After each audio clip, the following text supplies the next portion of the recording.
走啊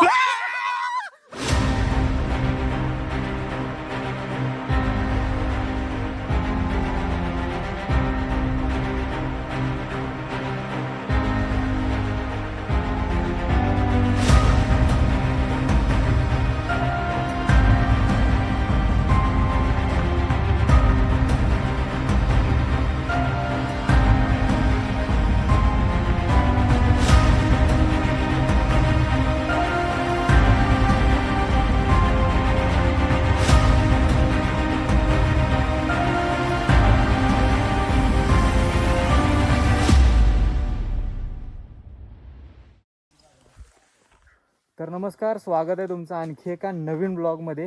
एक नवीन ॲडव्हेंचर आणि एक नवीन गड किल्ला करण्यासाठी आम्ही आलेलो आहे रांगणा किल्ल्यावर. आणि आता सध्या इथं जंगलामध्ये आम्ही थांबलेलो आहे, कारण सध्या चालू आहे रस्ता शोधायची मोहीम. जंगलाच्या एकदम बरोबर मधोमध अडकलो आहे. मागच्या 7 किलोमीटर झालं एकदम खतरनाक ॲडव्हेंचरवालं राईड चालू आहे. सुकलेल्या नदीमधून दगडातनं गाडी घालून कसतरी इथपर्यंत आलो आहे. खरं इथं आता असा विषय झाला आहे की ह्या 2 गाड्या आहेत आणि ह्या रस्त्यामधून वर जायचं आहे. हा रस्ता कसा काय असू शकतो? आणि इथं ह्या गाड्या कशा चढणार? काय रे, कशा चढणार ह्या गाड्या? अवघड आहे. बघा एक रस्ता तिकडे दिसत आहे, खरं बघा काय होतंय.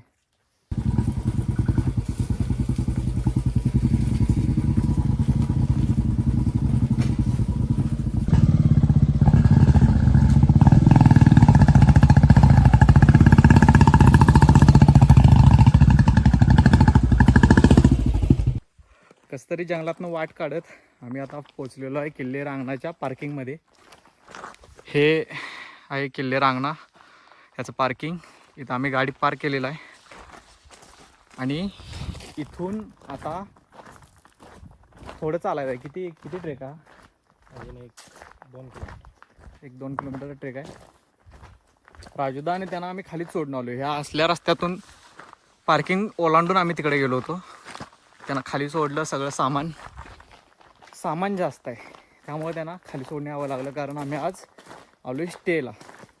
कॅम्पिंग करणार आहे आम्ही रांगणावर, जेवण आणि मग गड पण आपल्याला एक्सप्लोर करायचा आहे. पण आता जर असं बॉडी थकली, कारण बेकार रस्ता होता एकदम. राजमाची ह्याच्यासमोर 10% आहे असं समजून जा, इतका बेकार.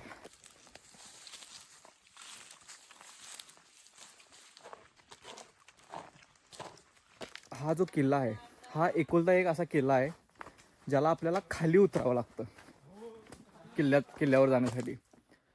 आणि माझ्यासाठी तर हे फर्स्ट टाइमच मी असा कुठला तर गड बघत आहे ज्याला चढायला नाही लागत, खाली उतरावं.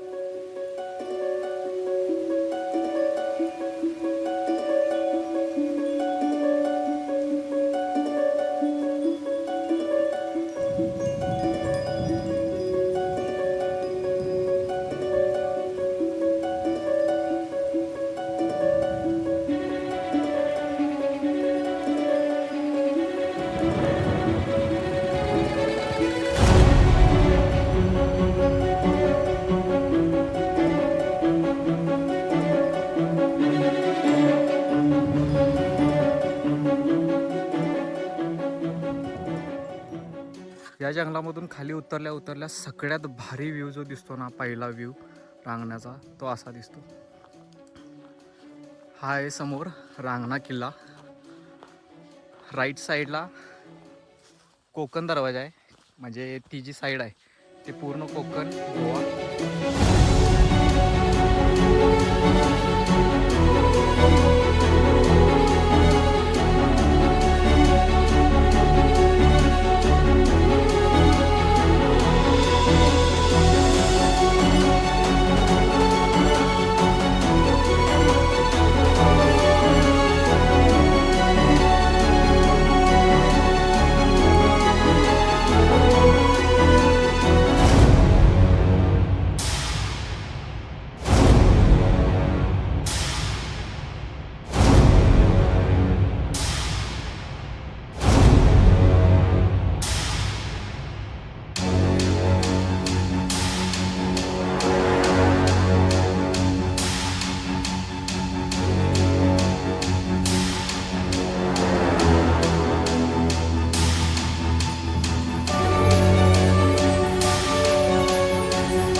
माझ्या मागं जो किल्ला आहे तो आहे रांगणा किल्ला आणि याचा इतिहास थोडक्यात आपल्याला राहुल सर सांगतील. तर राहुल सर, काय इतिहास आहे या गडाचा? जय शिवराय. आपलं आपल्या चॅनलमध्ये स्वागत आहे आपलं. आता आपण जो समोर बुरुज पाहतोय, ते ॲक्च्युली एक चौकी आहे रांगणा किल्ल्याची. अ, रांगणा जो किल्ला आहे हा तालुका बुदरगडमध्ये स्थित आहे. कोल्हापूरपासून साधारण 105 किलोमीटर अंतरावर हा किल्ला आहे. रांगणा किल्ल्याची जर भौगोलिक स्थिती आपण जर पाहिली तर आपल्या लक्षात येईल की हा कोल्हापूरच्या बाउंड्री लाईनवर किल्ला आहे. कोल्हापूर आणि कोकण, गोवा याच्यावर टेहळणी करण्यासाठी ह्या किल्ल्याचा उपयोग होत होता. किल्ल्याची जी उंची आहे समुद्र सपाटीपासून 679 मीटर उंच आहे. किल्ल्याचा विस्तार आणि भौगोलिक स्थिती जर आपण पाहिली तर किल्ल्याचं जे नाव आहे रांगणा किल्ला, तर त्या किल्ल्याचा रांगडेपणा आपल्याला त्या नावातच कळतो. अशा पद्धतीनं हा किल्ल्याचा विस्तार आणि भौगोलिक स्थिती आहे. छत्रपती शिवाजी महाराजांच्या ज्यावेळी शिवाजी महाराजांच्या काळात आदिलशाही सरदार अ, बहलोल खान आणि छत्रपती शिवाजी महाराजांचे सावत्र भाऊ व्यंकोजीराजे यांनी या किल्ल्याला वेढा दिला होता. तो वेढा मोडून काढायचं काम छत्रपती शिवाजी महाराजांनी केलं आहे आणि त्यावेळी त्यांना आदिलशाहीला हा किल्ला जिंकता आला नाही. राहुल सरांनी आपल्याला थोडक्यात एकदम डिटेलमध्ये माहिती दिलेली आहे या किल्ल्याबद्दल आणि ते जे सांगत होते की कोकणावर आणि पोर्चुगीज जे गोव्यामध्ये होते यांच्यावर नजर ठेवण्यासाठी हा टेहाळणीचा किल्ला होता. कारण हे जे दिसत आहे किल्ल्याच्या लेफ्ट साईडला हे पूर्ण कोकण आहे आणि वरून आपण जर बघितलं तर पणजीची बॉर्डरची लाईट सुद्धा आपल्याला दिसते. तर हा किल्ला त्या पोर्चुगीसांवर आणि कोकणातल्या काही गड किल्ल्यांवर नजर ठेवण्यासाठी होता.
थोडं आत चालून आल्यानंतर आम्ही किल्ल्याच्या एकदम मधोमध मंदिर आहेत आणि तिथं खोल्या गेलेल्या आहेत तिथं राहायला आलो आहे.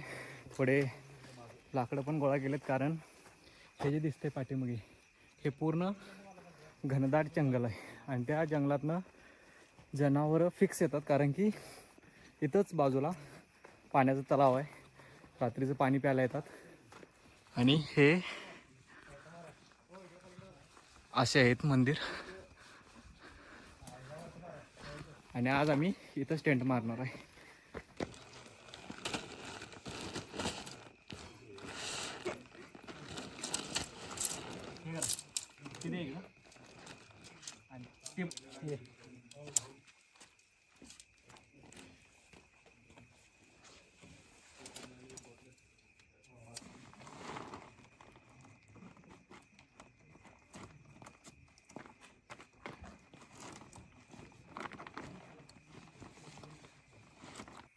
तर मंदिराच्या बाहेर असे 2 टेंट मारलेत.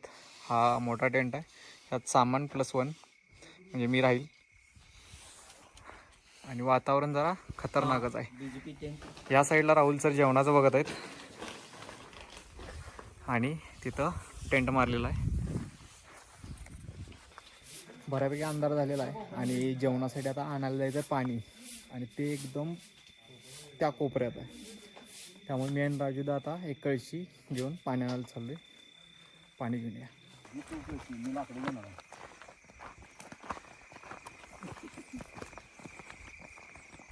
पाण्यात बघून या. बुडबुड घागरी बुडबुड घागरी. तुम्ही बुडू नका त्या नादात. चला पाणी घेऊन आलेलो आहे आणि इथं चिराचिरीचं काम चालू आहे. राजूदा हर्षकडनं आणि इकडून राहुल सर पाणी तापवा लागले. एक तिथं चूल केले आणि इथं गॅस आपला जो कॅम्पिंगचा छोटासा आहे तो लावलाय.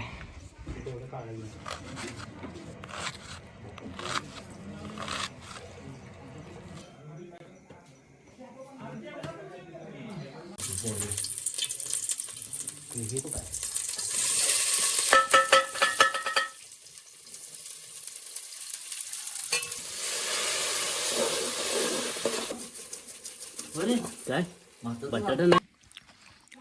राहुल सरांनी बनवलेला भात आणि राजूदांची आमटी. रांगणा कॅम्पिंग म्हटलं का नाही एकदम विषय हार्ड असते, एकदम खतरनाक कॅम्पिंग असते आणि त्यात आज अमावस्या आहे आणि त्यामुळं आकाशात चंद्र नाही आणि एकदम घनदाट जंगलमध्ये फुल अंधार आहे आणि त्यात आम्ही आता कॅम्पिंग करायला लावले. जेवण झाले मस्तपैकी. थोडा वेळ आता शेकोटी करून थोडं बोलत बसणार आणि मग झोपायला कल्टी. टाकलेले भाग करून पेटा लागले. रॉकेला वाटतं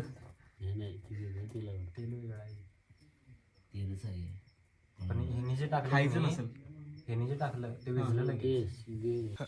रात्रीचे करेक्ट आता 3-3:30 वाजलेले आहेत आणि राजूदांना कसतर व्हायला लागलंय.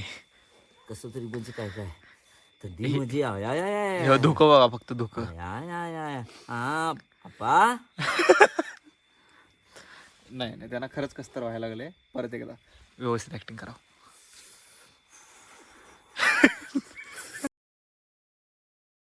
आयुष्यात शपथ घेऊन सांगतो आता टेनच्या साईडला कधी झोपणार नाही. सापाची कातडी पण आहे. अरे गवा